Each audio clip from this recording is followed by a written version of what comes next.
他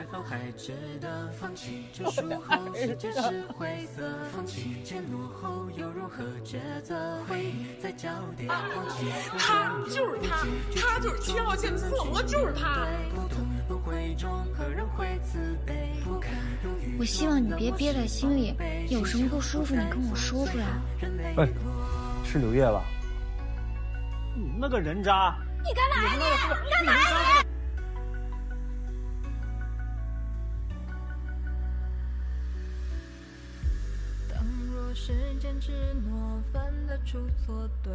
别喝了，秋莲。